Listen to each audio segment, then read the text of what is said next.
नमस्कार। प्रारब्ध पर आप सभी का स्वागत है। मैं अवनीश। स्क्रीन के दूसरे हिस्से में आप देख रहे हैं हरिमोहन जी को। आइए सबसे पहले स्वागत कर लेते हैं हरिमोहन जी का। हरिमोहन जी नमस्कार, बहुत बहुत स्वागत है आपका। थैंक यू भैया, थैंक यू वेरी मच, आपने टाइम दिया। जी दर्शकों, हरिमोहन जी को जब भी प्रारब्ध पर आप देखते हैं तो आप निश्चित रूप से ये अब अंदाजा लगा लेते हैं कि कोई न कोई मामला वैश्विक राजनीति का है। कोई जियो पॉलिटिकल सिचुएशन पर बात हो रही है। जी हाँ, बिल्कुल। 13 अप्रैल को ईरान ने जिस तरीके से इजराइल पर 350 से ज्यादा मिसाइलें दाग दी। इजराइल को जाना जाता है, इजराइल इससे पहले फिलिस्तीनी हमले के बाद भी उसने बड़ा संयम से काम लिया और बड़े आराम से दो झाड़ जोड़ के उसके बाद जवाब देता है।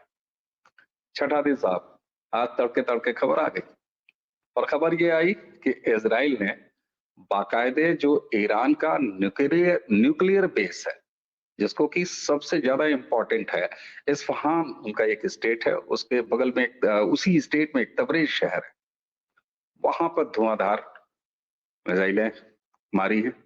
हालांकि शुरू में ईरान अफरा तफरी में था। सिविल एयरपोर्ट तेहरान का बंद किया गया, बहुत सारी फ्लाइटें वहां से डाइवर्ट की गई, लेकिन अब तेहरान ये कहना शुरू किया कि नहीं साहब, ऐसा तो कुछ हुआ नहीं। आइए सबसे पहले हरिमोहन जी से समझते हैं कि दरअसल ये मामला क्या है। ये तो सबको पता है कि अप्रैल के इसी शुरुआती दिनों में सीरिया पर जो एक इनका वाणिज्य का दूतावास था ईरान का, उस पर इजरायली हमला हुआ था, जिसमें उनके कुछ कमांडर्स वगैरह मार दिए गए थे। तो ये उसका जवाब था। अब साहब, ये लखनऊ अंदाज में जो पहले आप चलता है, तो उन्होंने मारा तो इन्होंने जवाब दिया, अब उन्होंने जवाब दिया तो अब ये जवाब देंगे। कुल मिला के ये मामला जा कहाँ रहा है, किस तरफ जा रहा है? भैया, जो भी डेवलपमेंट्स हम देख रहे हैं ना, इसका बॉटम लाइन तो मेरे को पता है अभी तक क्या समझ में आ रहा है। इसका बॉटम लाइन मुझे ये समझ में आ रहा है कि दोनों ग्रुप्स में से या दोनों पार्टीज में से लड़ना कोई भी नहीं चाहता। फेस सेविंग मैटर में ये चाहते हैं कि कैसे भी करके इस लड़ाई का अंतिम वार मैं करूं और बड़े तरीके से करूं, ताकि मतलब इस तरीके से करूं कि लड़ाई में एस्केलेट ना हो लेकिन सामने वाला उसका जवाब ना दे। हुआ ये है बढ़िया, बड़े फ्रस्ट्रेशन वाले, मतलब ये लड़ाई असलियत में हम लोग इसे इजराइल और ईरान की लड़ाई देख रहे हैं। मैं इस लड़ाई को रशिया और अमेरिका की लड़ाई देख रहा हूं फ्रेंकली, जिसमें दो बड़ी पावर्स हैं, दो बड़ी पावर्स के स्टेक्स हैं और दोनों की दोनों पावर्स अपने अपने तरीके से काम कर रही है। इसे ऐसे समझिए कि जैसे अमेरिका के दो दुश्मन आज के दिन मौजूद हैं, एक रशिया एक चाइना। अमेरिका जो है वो दोनों को एक साथ नहीं निपटा सकता, ये भी हमें और आपको समझना पड़ेगा। अमेरिका के लिए थ्रेट, बड़ा थ्रेट चाइना है, लेकिन अमेरिका इस चीज को भी जानता है कि रशिया जो है वो अगर बड़ा थ्रेट रहा, मतलब रशिया अगर चाइना के साथ आ गया तो प्रॉब्लम आ जाएगी। दूसरा, अमेरिका की प्रॉब्लम यह है कि अमेरिका को किसी भी कीमत पर एक वॉर चाहिए होता है। जितना ज्यादा दुनिया में लड़ाई होगी उतना ज्यादा अमेरिका का पैसा बनता रहेगा, और अमेरिका का पैसा कम और अमेरिका के अंदर जो वॉर वेपन इंडस्ट्री है उसका पैसा बनता रहेगा ज्यादा।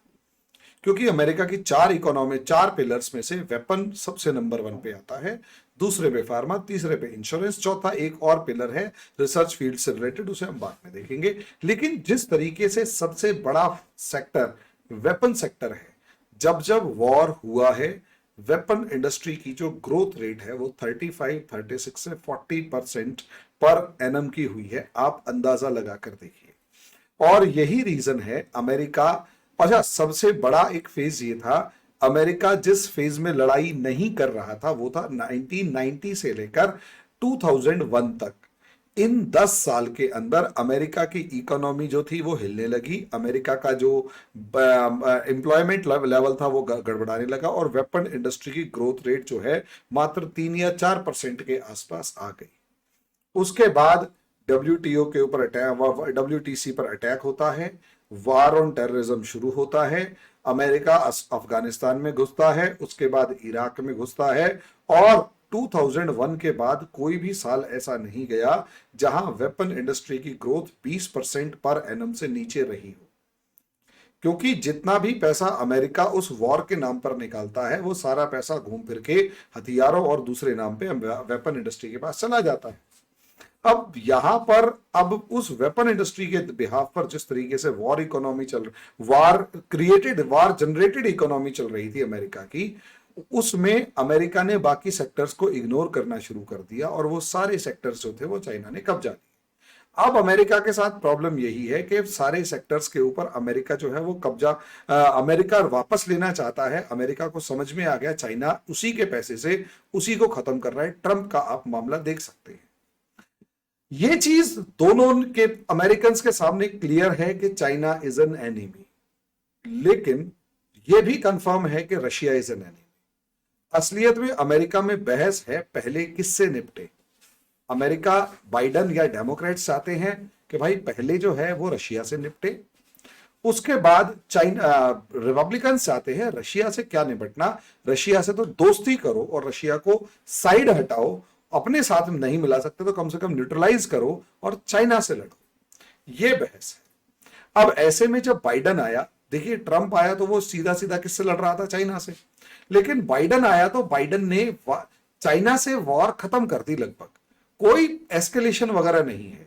सारी वॉर यूक्रेन की तरफ हो रही है, सारी वॉर यूक्रेन के साथ हो रही है। और उसके बाद रशिया ने समझ लिया कि बाइडन आ गया, उससे पहले बराक ओबामा रजीम थी, ये दोनों के दोनों रशिया से लड़ेंगे। तो रशिया से अगर लड़ेंगे तो ऑब्वियस सी बात है यूक्रेन के अंदर फंसा दिया। अब रशिया इसी लड़ाई को अमेरिका को भी तो फंसाएगा ना, कि तूने मुझे यूक्रेन में फंसाया, मैं तुझे कहीं और फंसाता हूं। ये लड़ाई अफ्रीका लेके गए इकोवास वगैरह के अंदर, वहां से लिटरली फ्रांस ब्रिटेन भाग गए, अमेरिका भाग गया, वहां नहीं लड़े भैया, आप मानेंगे। उसके बाद ये लोग कहां पहुंचते हैं, ये रशिया ने इनको कहा रुक जाओ, तुम वहां से तो भाग गए, यहां से भाग के दिखाना। भैया हमास का 7 अक्टूबर वाला जो अटैक था वो उसी का नेक्स्ट लेवल था। सोचिए, सितंबर 2020 में हमारे यहाँ G20 मीटिंग होती है, अक्टूबर के अंदर अटैक, 7 अक्टूबर, महीने का फर्स्ट थर्ड पार्ट भी नहीं निकला, उससे पहले पहले अटैक हो गया। और जिस तरीके से इजराइल और अमेरिका उस वॉर के अंदर उलझे हुए हैं, कभी हमास से लड़ते हैं, कभी हिजबुल्लाह से लड़ते हैं, कभी यमन के हुतीज से लड़ते हैं। इस वॉर से एक फ्रस्ट्रेशन क्रिएट हो गई इजराइल में कि यार हम क्यों लड़ रहे हैं, कैसे लड़ रहे हैं और जीत क्यों नहीं पा रहे। इसमें नेतन्याहू आ जाता है, नेतन्याहू के ऊपर करप्शन चार्जेस है। अब करप्शन चार्जेस है तो नेतन्याहू को इलेक्शन में जाने से डर लग रहा है कि कहीं लोग इसको हरा ना दे, इसलिए वो चाहता है विक्टर की फॉर्म में जाए। अमेरिका इस लेवल पर वॉर को चलाए रखना चाहता है, क्योंकि इससे क्या होगा, ये पूरा इलाका हीटेड रहेगा, एक वॉर फियर बना रहेगा, और जो सऊदी अरेबिया से लेकर गल्फ कंट्रीज वगैरह हैं वो सारे के सारे दनादन हथियार खरीदेंगे और उस वॉर हिस्टीरिया की वजह से प्रॉब्लम क्रिएट, मतलब अमेरिकन इंडस्ट्रीज, वेपन इंडस्ट्री को बहुत सारे ऑर्डर्स मिलेंगे, ठीक है। लेकिन यहां अमेरिका की कैलकुलेशन थोड़ी सी मिस कर गई। नेतन्याहू इलेक्शन से डर रहा है, उसकी बाइडन से रत्ती भर भी नहीं बनती है, वो हमेशा दुआ करेगा कि ट्रंप आ जाए, और उसके बाद नेतन्याहू इस लड़ाई को लड़ते रहना चाहता है, खत्म नहीं होने देना चाहता। प्रॉब्लम यह है, हमास के साथ लड़ाई लगभग खत्म हो चुकी है, रफा बॉर्डर तक इजरायली फोर्सेस पहुंचने के चांसेस हैं, और उसके बाद सारे के सारे पैलेस्टीनियंस को इजिप्ट के अंदर धकेल दिया गया है या धकेलने की तैयारी चल रही है, पूरा गजा साफ करवा दिया गया। मान ये रहा नहीं है, बाइडन चाहता है लड़ाई रुक जाए, लड़ाई चलती रहे थोड़ी थोड़ी, यानी इजराइल फिर हिजबुल्लाह से लड़े, लेबनान से लड़े, अपने से कमजोर से लड़े, लेकिन वो फुल फ्लेजेड वॉर नहीं चाहता। लेकिन प्रॉब्लम यही आ रही है कि नेतन्याहू जो है वो फुल फ्लेजेड वॉर की तरफ बढ़ रहा है। यही रीजन था 1 अप्रैल को वो जो फ्रस्ट्रेशन लेवल था, क्योंकि हिजबुल्लाह लगातार अटैक कर रहा है। इजराइल को पता है कि हिजबुल्लाह के पीछे खड़ा हुआ ईरान है, और ईरान की जो एम्बेसी दमस्कस के अंदर है, वहां पर जो ऑफिसर्स बैठकर वॉर रूम बना चुके हैं उसे, और उस वॉर रूम की मदद से इजराइल को परेशानी हो रही है, तो क्यों ना उस वॉर रूम को उड़ा दिया जाए।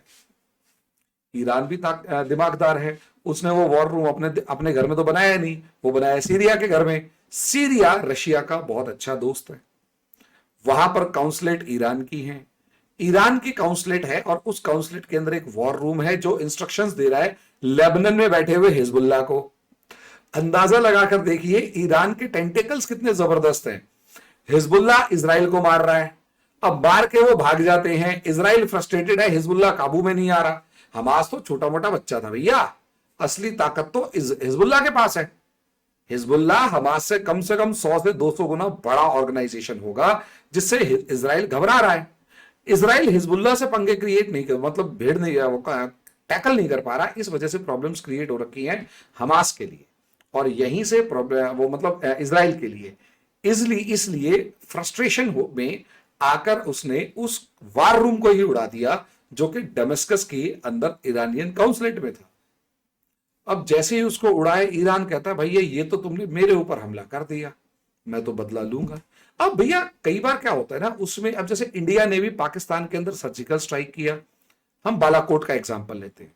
पाकिस्तान के पास एक प्रॉब्लम था, प्रॉब्लम यह था कि पाकिस्तान की आर्मी ने, आप देखिएगा हमने बालाकोट किया, just very next morning Pakistani आए, बॉर्डर के ऊपर खड़े होके मिसाइल मारी और भाग गए। मिसाइल मारी भी नहीं, बल्कि वो आके घुस के वापस चले गए, मिसाइल कहीं नहीं गिरी, कोई अटैक नहीं हुआ। वो तो हमारी एयरफोर्स ने अटैक किया और उसके बाद कैप्टन अभिनंदन जो थे वो पकड़े गए। अब सोचकर देखिए, मतलब 1 on 1 बराबर हो गया, और पूरा वो जो वॉर था या वो जो झगड़ा था वो शिफ्ट हो गया कैप्टन अभिनंदन के ऊपर, और वो एस्केलेट नहीं हो। ये एस्केलेट अगर हो जाता, वो तब होता जब पहले इंडिया ने मारा, फिर पाकिस्तान ने मारा, फिर इंडिया ने मारा, फिर पाकिस्तान ने मारा, फिर इंडिया ने मारा, फिर पाकिस्तान ने, फिर दोनों एक दूसरे को मार रहे हैं, तो यहां से वॉर शुरू हो जाता है। लेकिन यहां आप ध्यान देंगे, ईरान ने अटैक किया, लेकिन अटैक करने से पहले ईरान ने यूनाइटेड स्टेट्स को बता दिया कि मैं अटैक करने जा रहा हूं आज। यही रीजन था कि 350 मिसाइल्स छोड़ी गई, या ड्रोन्स, मिसाइल्स और जो भी यूएवी वगैरह छोड़े गए, वो सारे इसलिए छोड़े गए बता के कि सबको पता हो, और अमेरिका जो है ये तो दिखे कि ईरान ने बड़ा हमला किया, और अमेरिका और उसके अलाइज जो है उस हमले को रोक लें। तभी आप सोचकर देखिए, जब वो मिसाइल्स वगैरह जा रही थी तो जॉर्डन की तो एयरफोर्स भी उड़ी है उन मिसाइल्स को रोकने के लिए। Can you imagine? वो इसलिए उड़ी है क्योंकि सबको पता था हमला होने वाला है। तो 350 में से सिर्फ 15 इजराइल तक पहुंची, और उसमें से इजराइल के आयरन डोम ने बाकियों को रोक लिया, और 7 जो है वो उसकी ऐसी खाली जगह पे गिरी जहां कोई नुकसान नहीं हुआ। अब आप इसे कहें, ईरान उसके बाद ईरान सेलिब्रेट कर रहा है कि हाँ भाई मैंने मारा, मैंने मारा, मैंने मारा। अब अमेरिका ने कहा कि देख भाई सीधी सी बात है, ठीक है हो गया, अब इजराइल तू चुप बैठ गया, एक तूने मार लिया, तूने तो 18 मारे, उसने शोर मचा दिया और हमने रोक लिया, अब तू तो चुप बैठ जा। नेतन्याहू कहता ना, इसका मतलब मैं इलेक्शन हार जाऊंगा, मैं तो मारूंगा। अब भैया नेतन्याहू ने वापस रिटेलिएट कर दिया। अब ये रिटेलिएशन है। ईरान से एक बात कही गई थी हिडन, क्योंकि ये थ्योरी चल रही है। देखिए हमारे और आप में से किसी को नहीं पता होता कि उनके अंदर वॉर रूम्स में क्या डिस्कशन है। एक थ्योरी चल रही है जो डिस्कस की जा रही है कि असलियत में ये सारे का सारा प्लान्ड गेम है दोनों में से, बल्कि कोई भी प्लेयर यहां पे लड़ना नहीं चाहता। चाहे वो अमेरिका हो गया, चाहे इजराइल हो गया, चाहे ईरान हो गया, चाहे सऊदी अरेबिया हो गया, चाहे रशिया हो गया, कोई नहीं लड़ना चाहता। वो चाहते हैं ये जो खिटपिट चल रही है ना, छोटे लो इंटेंसिटी वॉर, बस इतनी ही चले, इससे ज्यादा ना चले। लेकिन प्रॉब्लम ये आ रही है कि इस खिटपिट की चक्कर के अंदर ये वॉर, डर ये रहे हैं कि ये वॉर में कन्वर्ट ना हो जाए, क्योंकि हर कोई जानता है अगर ये वॉर में कन्वर्ट हो गया तो इसका मतलब ये होगा कि सबको यहां आके लड़ना पड़ेगा। आप देखिए ना, जैसे ही इजराइल के ऊपर ईरान ने अटैक किया, on the very next moment Russia ने अपना सुपरसोनिक मिसाइल से लेडन एक शिप मेडिटेरेनियन में भेज दिया। उसके काउंटर में अमेरिका को भी अपना एक शिप मेडिटेरेनियन में भेजना पड़ा। उसके बाद ईरान भी अपना तैयार हो गया, अपने जो एयर डिफेंस सिस्टम है वो डेवलप कर दिए, उधर इजराइल ने कर दिए, दोनों के दोनों तैयार हो गए। अगर भैया हमला करना ही होता तो बता के करते क्या? इजराइल ने बता के किया था हमला। असलियत में दोनों में से कोई वॉर नहीं चाहता, कोई भी लड़ाई नहीं चाहता, लेकिन रुके कहां हुए हैं असलियत में? इन सबके साथ प्रॉब्लम ये है, ये सारे इसलिए रुके हुए हैं, फंसे वो हैं कि कौन आखिरी हमला करेगा। ईरान ने मारा पहले, ईरान तो मार ही रहा था हिजबुल्लाह के थ्रू, पहले इजराइल ने मारा, इजराइल ने जैसे ही मारा तो ईरान ने मारा, अब इजराइल ने दोबारा मार दिया। अच्छा, इजराइल ने भी जिस तरीके से मारा है इसमें क्लैरिटी नहीं है कि मारा है, बस शोर पूरा है, मारा मारा मारा मारा मारा, लेकिन क्लैरिटी नहीं है कि कहां गिरे बम, कौन सी मिसाइलें गिरी, कहां गिरी, उसके एयर डिफेंस सिस्टम ने रोक लिया नहीं रोक लिया। ना तो ईरान बोल रहा, ईरान कह रहा मारा ही नहीं, सुना तो है कि कुछ हुआ था लेकिन ऐसा कुछ हुआ नहीं, सब चीजें फिट है। इजराइल कह रहा है हाँ मैंने मारा, अमेरिका भी कह रहा है हाँ भाई मारा, अब तो चुप बैठ जा। मतलब एक बड़ी अजीब सी गेम है। इस सिचुएशन को समझिए, सब जानते हैं कि लड़ाई होने वाली है लेकिन कोई नहीं चाहता लड़ाई हो भैया। बिल्कुल, आपने बिल्कुल ठीक कहा। और मैंने इसीलिए कहा कि लखनऊ अंदाज में ये पहले आप वाला चल रहा है। ऐसा लग रहा है जैसे दो बच्चे लड़ रहे हैं और दो गार्जियन पीछे खड़े होके कह रहे हैं अच्छा ठीक है पप्पू तूने मिन्नी को मार लिया एक झपट, अब मिन्नी तुमको मारेगी। मिन्नी ने मारा पटाख, फिर कह रहा है अच्छा पप्पू देख अब मिन्नी ने मार लिया, अब तुझे कुछ नहीं करना। जैसे ही दोनों गार्जियन आपस में हाय हेलो कर रहे होते हैं फिर पप्पू आके मिन्नी को मार देता है। तो ऐसा ही कुछ चल रहा है यहाँ पर। वो अच्छा, गार्जियन अमेरिका और रशिया है और पप्पू exactly, मिन्नी ईरान और इजराइल है। इजराइल और है ना।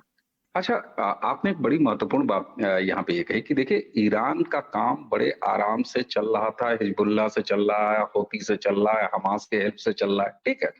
कभी ईरान एक स्टेट जब सीधे आके पार्टी बन जाता है, अब आज की डेट में आप ये कह सकते हैं कल को अभी तो मान लीजिए ये रिफ्ट चल रहा है दोनों के बीच में, एक तू एक मैं एक तू, अगर मान लीजिए ये फुल फ्लेज वार में कन्वर्ट हो जाता है तो दो संप्रभु राष्ट्र इजराइल और ईरान वो बिल्कुल एक वॉर में होंगे। तो ये स्टेट वर्सेस स्टेट हो जाता है ना।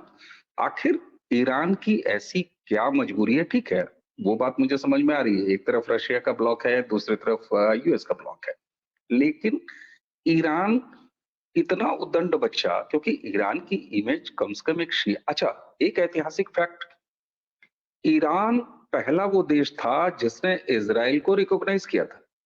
तो इतिहास यहाँ से शुरू होता है, मेजोरिटी लेवल यहाँ से शुरू होती है। दूसरी चीज अगर मजहब पे लेके चले आए, क्योंकि सोशल मीडिया का दौर है, अरे तूने मारा, यहाँ पता चला भारत में न लेनी एक न देनी दो, यहाँ पे नारे लगाए जा रहे हैं, वाह मार दिया मार दिया।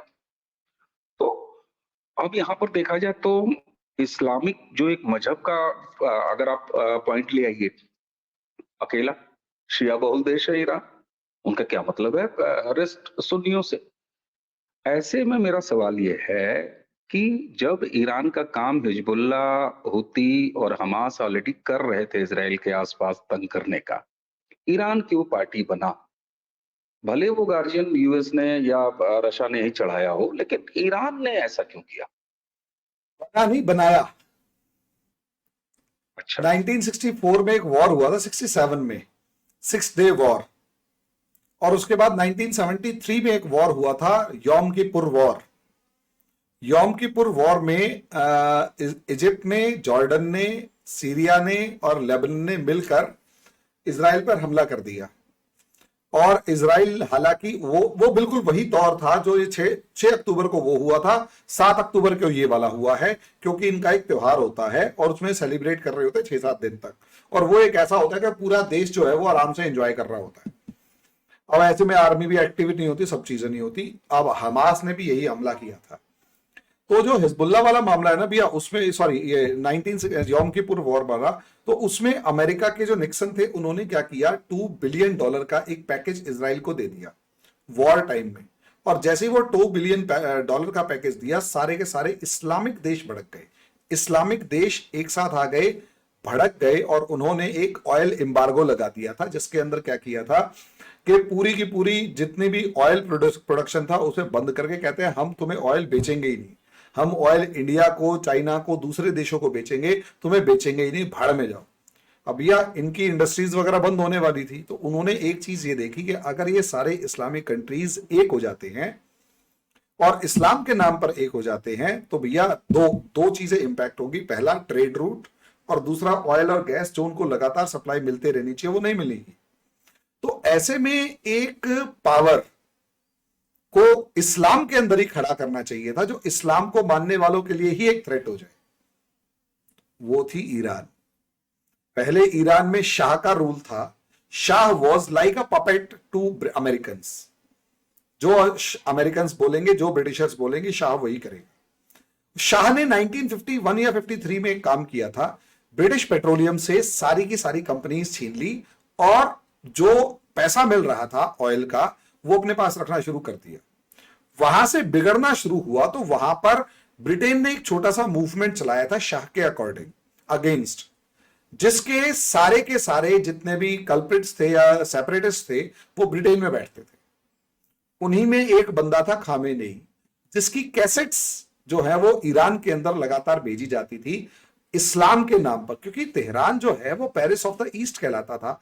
तेहरान और काबुल बहुत जबरदस्त वेस्टर्नाइज्ड लेवल की कंट्रीज होते थे, इनके अंदर बुर्का बुर्का भूल जाओ कुछ नहीं होता था। आज जो है मोरल पुलिसिंग एंड ऑल, तो ये जो भैया वहां से ये एक लड़ाई शुरू हुई, उसको वो जो चल रहा था ईरान के शाह को कंट्रोल करने का एफर्ट, उस जो केजरीवाल टाइप में है मूवमेंट चल रहा था वहां पे लोअर, वो एकदम से भड़का दिया गया।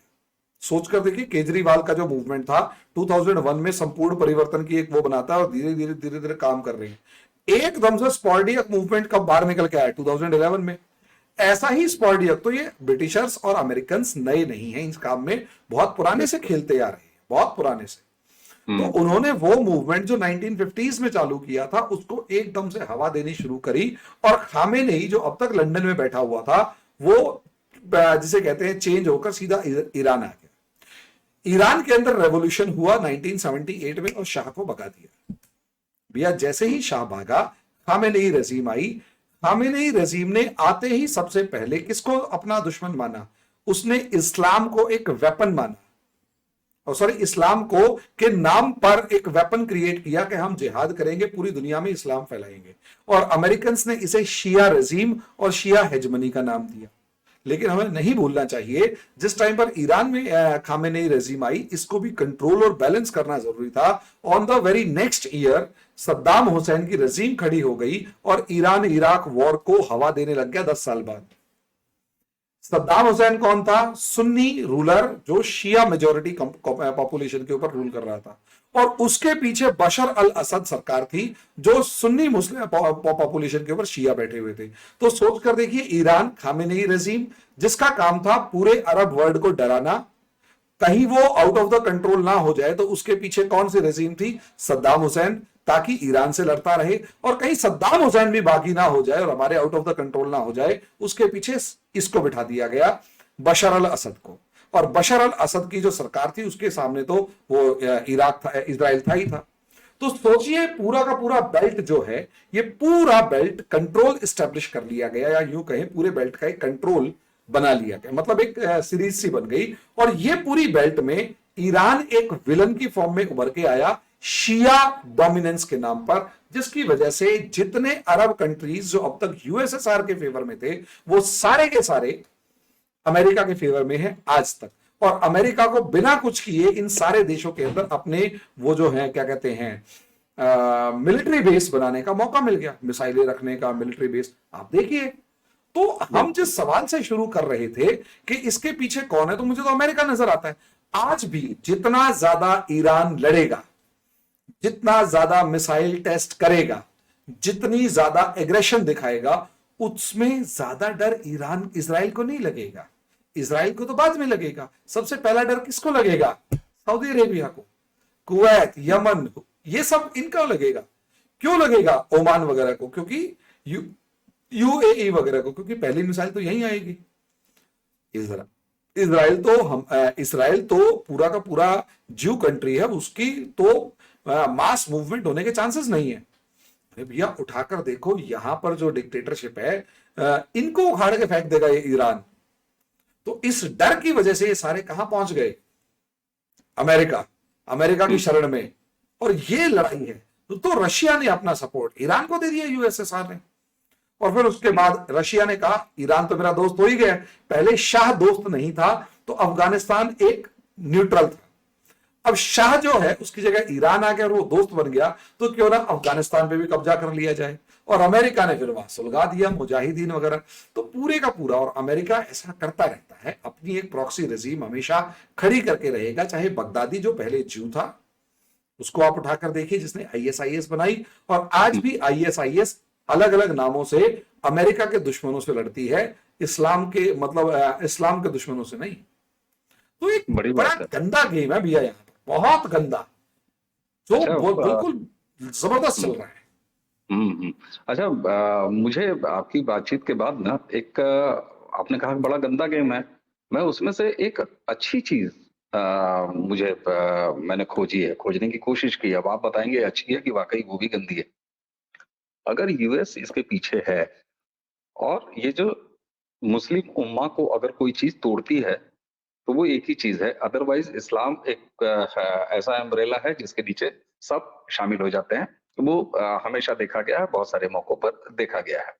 लेकिन अगर यूएस ऐसा कर रहा है, ईरान को शह देता है जिसका कि इतना लंबा इतिहास है जो 70 से शुरू होकर आता है, तो ये तो कांटे से कांटा निकालने वाली बात हो गई। अमेरिका की एक अच्छाई बता रहा हूँ ये सारे बदमाशियों के बीच में, कि वो इस्लाम के बीच में शिया सुन्नी का विभेद करके और वहां से कांटा निकालना है।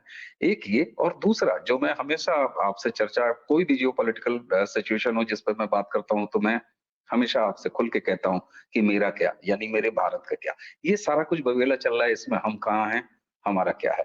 तो इन दोनों चीजों को जरा मैं चाहूंगा कि आप एड्रेस करें जी। हमारे लिए इकोनॉमिकली बड़ी टेंशन वाला माहौल है, क्योंकि अगर पेट्रोल के या क्रूड ऑयल के दाम, अगर ये वॉर एस्केलेट होता है और हरमूज स्ट्रेट ब्लॉक हो जाती है, तो जो ऑयल के जो दाम है, जो इंडिया बहुत कोशिश करके रशिया से ऑयल मंगा के, गोयना से ऑयल मंगा के, कुछ भी करके बचने की कोशिश कर रहा है, अब प्रॉब्लम ये आ जाएगी कि ये सारे जो ऑयल के जो दाम है भैया, ये आसमान को टच करेंगे जिसे कहते हैं। और अभी जो हम एक ग्रोथ अचीव करने की कोशिश कर रहे हैं वो हो नहीं पाएगी। चाइना की जो ग्रोथ डबल डिजिट हुई और सब चीजें हुई, वो उस पीसफुल फेज में हुई जहां पर अमेरिका और चाइना का बेस्ट कॉपरेशन चल रहा था और सब चीजें ऑयल से लेकर हर चीज कंट्रोल में थी। हम्म। इंडिया उस एक्सट्रीम फेज में है जहां दो सुपर पावर्स आपस में लड़ रही हैं और कोल्ड वॉर अपने second phase of cold war अपने पीक पर पहुंचता हुआ नजर आ रहा है। तो इंडिया के लिए चैलेंजेस हैं। हालांकि मेरे को ऐसा लगता है कि हमारी एक रेजीम जो है वो काफी ज्यादा स्ट्रांग है इस टाइम पर, वो इन सब चीजों को हैंडल कर लेगी। बट स्टिल मेरा ऐसा मानना है कि कहीं ना कहीं सिचुएशंस जो हैं वो टफ तो हैं, बिल्कुल। तो फूक फूक के कदम रखना पड़ेगा। और अभी इलेक्शंस होने की वजह से अगर ये वॉर ज्यादा लंबा चला और इन्फ्लेशन के ऊपर असर पड़ा, तो ये समझ लीजिएगा रिजल्ट्स में भी 5-7-10 सीटें तो ऊपर नीचे हो सकती हैं। लेकिन मैं ठीक इतना बात। ज्यादा नहीं मानता कि 10 सीटें ऊपर नीचे होंगी, क्योंकि वो जो राम नाम की माया है वो ईवीएम हैक कर चुका है।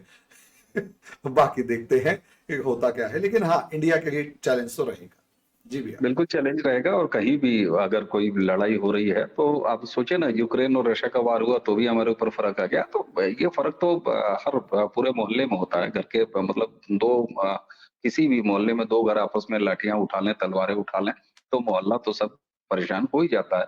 कई चीजों की वजह से परेशान हो जाता है। कई बार होता किसी को गुटखा तंबाकू की तलब लगी, बवाल चल रहा है बाहर, वो कैसे निकले, तो उसकी बिक्री कम हुई ना, उसकी आवक कम हुई। तो ये तमाम चीजें होती हैं। पता चला शाम को जो है फैमिली के साथ आप डिनर जाने का प्रोग्राम बनाए हैं और वहां मिस्टर शर्मा जी और मिस्टर वर्मा जी जो है तलवारें खींचे पड़े हैं मोहल्ले में, तो आप कैसे जा सकते हैं।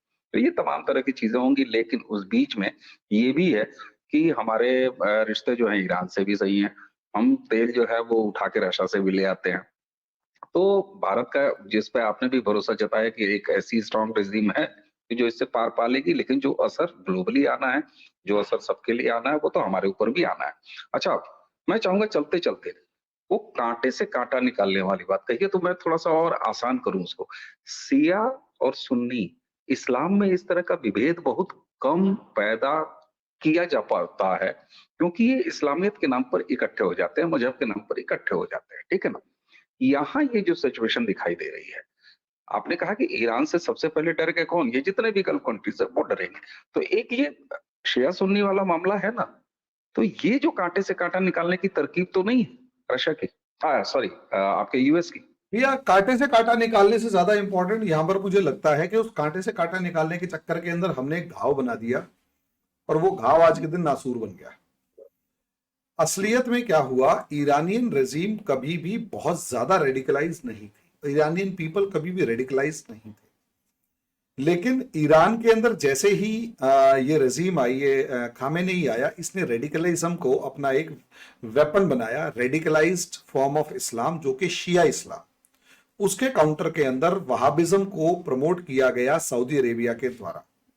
अब वो जो वहाबिज्म था, सऊदी अरेबिया ने जब अपने यहां प्रमोट किया तो उसे तो लिमिट किया क्योंकि ऑलरेडी था। लेकिन सऊदी अरेबिया ने एक जो पुराने वाले शाह थे, शाह अब्दुल्ला समथिंग क्या नाम था उनका, जो एमबीएस के फादर थे, उन्होंने एक काम किया था, उन्होंने पूरी दुनिया के अंदर इस वहाबिज्म की रजीम को फैलाना शुरू कर दिया।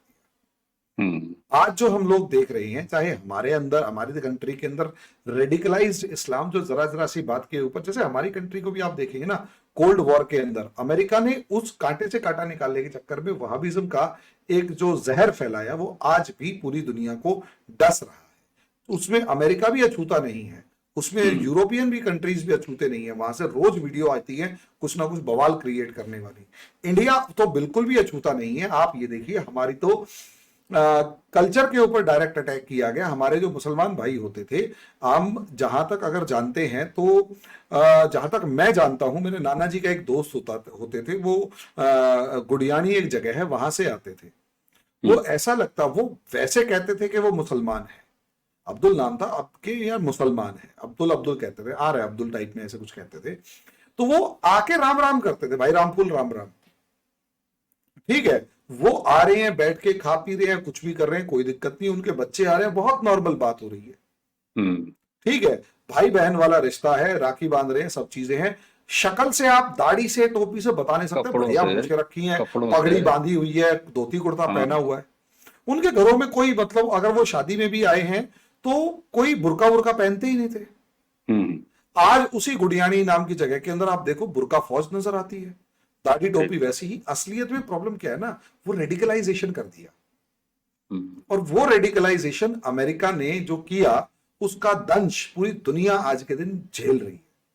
चाइना क्योंकि कम्युनिस्ट रजीम है, तो कम्युनिस्ट रजीम ने तो वो मारकाट मचा दी कि ले भाई सारे बुरके काटने शुरू कर दिए, वो दाढ़ी काटनी शुरू कर दी, वो मतलब सब चीजें, रेडिकलाइजेशन को वो अपने तरीके से डील कर रहे हैं। लेकिन हम लोग तो डील नहीं कर पा रहे ना। तो हमारे लिए जो चैलेंज है वो समझिए, वो जो ओवैसी जैसों का एकदम से राइज हुआ है, आप देखेंगे ना 1947 के बाद से और अप्रोक्सीमेट 1980s तक मौलाना तो चीखते थे, कोई नेता नहीं था, कोई पॉलिटिकल लीडर ऐसा नहीं था जो कि मुस्लिम्स को वो कहे कि रेडिकलाइज्ड फॉर्म में, लेकिन वो दबे कुछ वो उसमें होते थे, लेकिन बी टीम के फॉर्म में होते थे। लेकिन 1980s के बाद जैसे ही आप देखोगे तो एकदम से वो रेडिकलाइजेशन बढ़ा, तो फौज खड़ी हुई ऐसे लीडर्स की लोकल लेवल पर जो कि टिपिकली मुस्लिम्स थे, और मुस्लिम्स को रेडिकलाइज करने में उन्होंने पॉलिटिकली बड़ा इंपॉर्टेंट रोल प्ले किया। वो बैकफायर किया इंडिया को, वो बहुत प्रॉब्लम क्रिएट की है उसने इंडिया के लिए, ठीक है। तो वो जो उसने वो जो कांटे से कांटा निकालने के चक्कर में नासूर बन गया ना वो, और आज के दिन इंडिया तो फिर भी झेल गया, वो यूरोप नहीं झेल पा रहा, अमेरिका नहीं झेल पा रहा, ये प्रॉब्लम आ रही है। बिल्कुल बिल्कुल। तो यहाँ मैंने इसलिए कि देखिए, क्या ही कहा जाए, मैंने शुरुआत में ही कहा कि लोग नारे लगाना शुरू करते हैं, ये इजराइल हमारा, इजराइल हमारा, इजराइल हमारा। लेकिन इसीलिए मैंने सोचा कि चलिए, ये जो इस्लामियत के नाम पे, क्योंकि ये अपने आप में एक बहुत बड़ी समस्या है। देखिए, ये इस्लाम खुद में एक मजहब खुद में एक ऐसी समस्या है कि जिसको क्या यूएस पैदा करेगा, क्या चाइना कंट्रोल करेगा, क्या रशिया पैदा करेगा, ये एक ग्लोबल चैलेंज है, निश्चित रूप से सामने है। लेकिन इसीलिए मैंने ये कांटे से कांटा निकालने वाली तरकीब जो है ना, क्योंकि शिया बहुल देश और सुन्नी बहुत स्ट्रांग इनमें डिवाइड्स हैं, लेकिन उसके बावजूद भी खतरे के रूप में ये सारे यूनाइट हैं, ये साफ तौर पर देखा जा रहा है। और आपने बहुत अच्छी तरह समझाया, जिसका कि लोकल एग्जांपल अगर देखा जाए तो भारत ने कैसे वो दंश झेला है कि 15 मिनट में 15 मिनट पुलिस हटा दो, ये कहने वाली वही जनरेशन है जो आज सामने है। और मजे की बात ये कि ये वो रजाकार हैं जो देश को डिवाइड करने की हिस्ट्री रखते हैं, है ना, उसके बाद भी ये जरूरत, और बमुश्किल दूसरी जनरेशन में। तो ये एक खतरे की बात है। और हरिमोहन जी, देखिए साहब, ये तो साफ साफ पता चल गया कि सब लखनऊ तहजीब में खेलना है कि मिक्की तुम एक मार लो, पप्पू तुम एक मार लो, लड़ाई कोई नहीं चाहता। क्योंकि कई लोगों ने तो ये कहा, ये खामनाई को जो है बर्थडे गिफ्ट दिया है इजराइल ने, आज उनका बर्थडे भी है, शायद 85 साल का हो गया बंदा वो। अच्छा, दूसरी चीज, यार तुम ये कह रहे हो कि तुम्हारा जो न्यूक्लियर साइट है हमने वहां बम गिराया, आसपास गिराया तुमने, खाली ये बताने के लिए कि जब चाहेंगे तब गिरा देंगे। तो मुझे लग रहा है कि ये अभी अब उसको क्या कहेंगे, मैं वो शब्द इस्तेमाल करना चाहूंगा, ये फोरप्ले चल रहा है ना, ये एक फोरप्ले चल रहा है। अब उसको चलिए फोरप्ले से हटा देते हैं, तो चिंगोटी और थप्पड़ और यही सब चल रहा है।